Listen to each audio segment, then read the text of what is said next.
Welcome to our channel मेडफिट।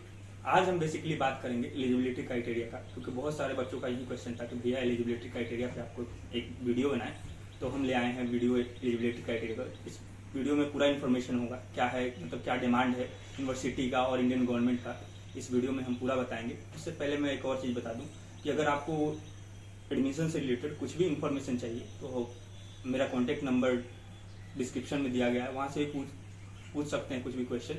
और अगर आप किसी भी कंसल्टेंट के थ्रू जा रहे हैं तो ध्यान रखिए कि आप उसके बारे में प्रॉपर रिसर्च कीजिए, और ऐसा ना हो कि आपके साथ कुछ धोखा हो जाए, क्योंकि बहुत सारे बच्चे होते हैं बहुत मुश्किल हालात में वहाँ जाते हैं, तो उस कंडीशन में आपके पैसे बर्बाद हो जाए, 5-6 लाख लेके भाग जाते हैं।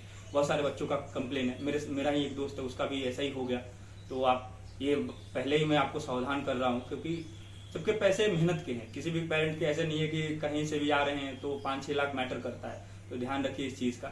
जो भी आप कंसल्टेंट पे जा रहे हैं तो उसके प्रॉपर विजिट कीजिए, हर चीज़ उसके साइट पे चेक कीजिए जो भी है। और या तो किसी स्टूडेंट अगर वीडियो जैसे मेरे जैसा स्टूडेंट है अगर वो करा रहा है तो वो मिनिमम रेट में ही कराएगा, कंसल्टेंट बहुत ज़्यादा लेता है पैसे, तो उससे आपको बेनिफिट हो जाएगा। तो स्टार्ट करते हैं कि एलिजिबिलिटी क्राइटेरिया क्या है।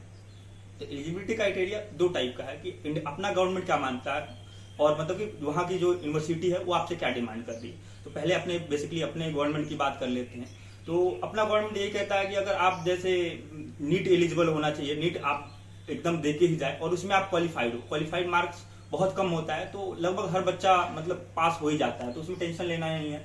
अगर आपने नीट की प्रिपरेशन करी है तो आप इजीली पास हो जाएंगे। और दूसरी बात है कि आप अगर वहां जा रहे हैं तो आपका जो मार्क्स है पीसीबी फिजिक्स केमिस्ट्री और बायो में तो एबव 50% होना चाहिए जनरल के लिए। और आई थिंक जो एसटी एससी ओबीसी है तो उसका थोड़ा सा कम है, 45 और 40 होगा, उसका श्योर नहीं हमें कितना।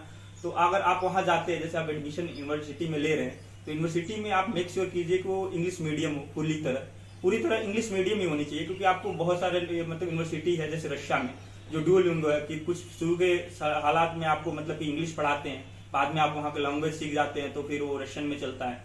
तो आप ये श्योर करें कि आप इंग्लिश मीडियम में ही जा रहे हैं। और उसके बाद में आपका जो कोर्स ड्यूरेशन है, जो आप जिस यूनिवर्सिटी में जा रहे हैं एमबीबीएस कर रहे हैं, तो उसका कोर्स ड्यूरेशन मिनिमम 54 मंथ का होना चाहिए, यह ध्यान रखिएगा। और उसके बाद में वहाँ बेसिकली आपको नॉर्मली अगर आप जैसे यूनिवर्सिटी सेलेक्ट किए तो एक नॉर्मली वो आपसे पहले तो नीट का वो जो आप एग्जामिनेशन दिए हैं उसका क्वालिफिकेशन सर्टिफिकेट मांगेगा, और उसके बाद में आपका एक छोटा सा इंटरव्यू लेगा और उसमें पास हो ही जाइएगा। क्योंकि उसमें जो बच्चा नीट दे के जाता है तो उसको कोई परेशानी नहीं होती। और उसका भी वही है कि अगर फिजिक्स केमिस्ट्री में आपका 50% से ऊपर है तो बहुत बढ़िया है। और उसके बाद में वहां कुछ बेसिकली ज्यादा दिक्कत नहीं होती, आप एडमिशन कराइए, वहां जाइएगा। और कंसल्टेंट के थ्रू ही मोस्टली बच्चे जाते हैं, बहुत कम ही बच्चे होते हैं जिसके मतलब रिश्तेदार में जान पहचान का हो तो उसके थ्रू एडमिशन करा लेता है। तो उसको थोड़ा बेनिफिट हो जाता है कि वो उसका फीडबैक मिल जाता है कि उस यूनिवर्सिटी का कि मेरा रिलेटिव है तो वहाँ पे कैसा रह रहा। तो जैसे मेरा यूनिवर्सिटी है तो क्रीमिया फेडरल यूनिवर्सिटी में पढ़ता हूँ मैं रशिया में, तो बहुत ही अच्छा है, वहाँ की सिस्टम सुविधाएं बहुत अच्छी है। और आप जिस यूनिवर्सिटी में ले रहे हैं तो आप ये भी श्योर रखिए कि उसका खुद का अपना हॉस्पिटल हो, जैसे मेरा है, और मतलब कि खुद का पर्सनल हॉस्पिटल है, तो मुझे कोई दिक्कत नहीं होती। बहुत सारे ऐसे यूनिवर्सिटी है जिसके अपने हॉस्पिटल नहीं है तो उसमें दिक्कत होती है। तो ये सब ध्यान रखिए। और कुछ ज्यादा ये एकदम से ये डिमांड नहीं रहता कि ये हो, तो नॉर्मली आपका एडमिशन हो जाता है। जो वही है कि आप नीट क्वालिफाइड हैं और पीसीएमबी में एबव 50 होना चाहिए, 50% होना चाहिए, यही इतना ही डिमांड है, उसके बाद में कुछ नहीं। तो ये वीडियो बहुत छोटा सा था, तो आप हमारे चैनल को लाइक कीजिए, अगर आपको सब्सक्राइब करना है तो जरूर सब्सक्राइब कीजिए, और बेसिकली इन्फॉर्मेटिव लगा तो जरूर लाइक कीजिएगा। Thank you.